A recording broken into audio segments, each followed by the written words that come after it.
ఒక్కసారి కొమ్మూరి గోల్డ్ కి కాల్ చేయండి. తాకట్లో ఉన్న మీ బంగారాన్ని విడిపించి మార్కెట్ ప్రైస్ కి వాళ్ళు కొనుక్కుని మిగతా డబ్బులు మీకు ఇచ్చేస్తారు. ఒకప్పుడు భాష కోసం పాకిస్తాన్తో కొట్లాడి దేశాన్ని సాధించిన బంగ్లాదేశ్ ఇప్పుడు మతపరమైన ఉద్రిక్తతలతో అల్లాడుతోంది.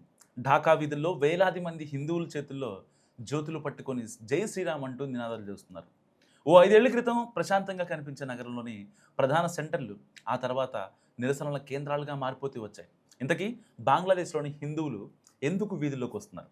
ఒక రాముడి ఫోటోని అవమానించారన్న కథ ఎలా దేశవ్యాప్త ఉద్యమాన్ని దారితీసింది? ఇంకా నిర్మాణంలో ఉన్న ఒక భారీ రామ విగ్రహం ఎందుకు వివాదానికి కేంద్ర బిందువైంది? ప్రస్తుతం బంగ్లాదేశ్ రాజకీయ సామాజిక వర్గాల్లో తీవ్ర చర్చకు కారణమైన అంశం ఉత్తర బంగ్లాదేశ్లోని రంగ్పూర్ ప్రాంతంలో నిర్మాణం జరుగుతున్న ఒక భారీ శ్రీరాముడి విగ్రహం. దాదాపు 81 అడుగుల ఎత్తుతో నిర్మిస్తున్న ఈ విగ్రహం పూర్తయితే దేశంలోనే అత్యంత ఎత్తైన రామ విగ్రహంగా నిలవాల్సి ఉంది. అంతేకాదు రాముడితో పాటు కృష్ణుడు, శివుడి విగ్రహాలు కూడా నిర్మించాలనే ప్రణాళిక కూడా ఉంది. కోట్ల రూపాయల వ్యయంతో చేపట్టిన ఈ భారీ ప్రాజెక్టులో ఇప్పటికే సుమారు 80% పనులు పూర్తయ్యాయి. అయితే కొందరు ఇస్లామిస్ట్ వర్గాలు ఈ ప్రాజెక్టును వ్యతిరేకించడం స్టార్ట్ చేశాయి. బెదిరింపులు పెరగడంతో ఆలయ కమిటీ నిర్మాణ పనులను తాత్కాలికంగా నిలిపివేసింది. అక్కడితో వివాదం ఆగలేదు. ఈ నెల ప్రారంభంలో జరిగిన ఒక నిరసన కార్యక్రమంలో శ్రీరాముడి చిత్రాన్ని అవమానించారనే ఆరోపణలు వెలుగులోకి వచ్చాయి. శ్రీరాముడి చిత్రంపై చెప్పు ఉంచి అవమానించారని హిందూ సంఘాలు ఆరోపిస్తున్నాయి. ఈ ఘటన హిందూ సమాజంలో తీవ్ర ఆగ్రహానికి కారణమైంది. ఫిర్యాదులు నమోదైనప్పటికీ ఇప్పటి వరకు ఎవరిని అరెస్ట్ చేయలేదని నిరసనకారులు ఆరోపిస్తున్నారు. అదే కారణంగా ఢాకాలోని షాబాగ్ కూడల్లో భారీ ర్యాలీలు జరిగాయి.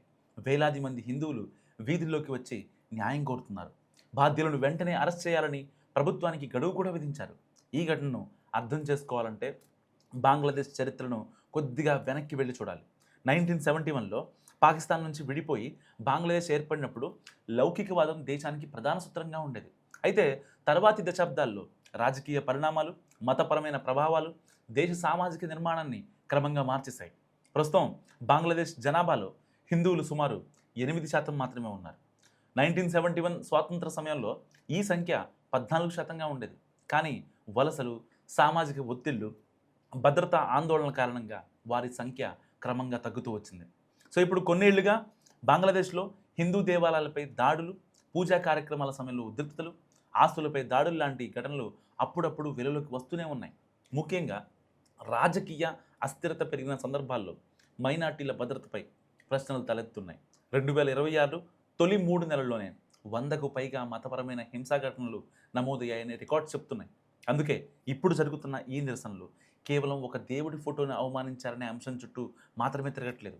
తమ మత స్వేచ్ఛ, తమ గుర్తింపు, తమ భద్రతకు సంబంధించిన పెద్ద ప్రశ్నలు కూడా హిందూ సంఘాలు లేవనెత్తున్నాయి. మరోవైపు ప్రభుత్వం మాత్రం ప్రతి పౌరుడికి తమ మతాన్ని ఆచరించే హక్కు ఉందని చెప్తోంది. బంగ్లాదేశ్ అందరిది అనే సందేశాన్ని నాయకత్వం పలుమార్లు కొండబద్దలు కొట్టింది. అయినప్పటికీ రియాలిటీలో పరిస్థితులు అలా కనిపించట్లేదు. ఒకవైపు సామాజిక సామరస్యాన్ని కాపాడాలనే పేరుతో విగ్రహ నిర్మాణాన్ని నిలిపేయాల్సి వస్తే, మరోవైపు తమ మతపరమైన హక్కులు దెబ్బతింటాయనే భావన మైనార్టీలో పెరుగుతుంది. ఇక నిలిచిపోయిన రామ విగ్రహ నిర్మాణం మళ్ళీ ప్రారంభమవుతుందా అనే అంశాలపై అందరి దృష్టి నిలిచింది.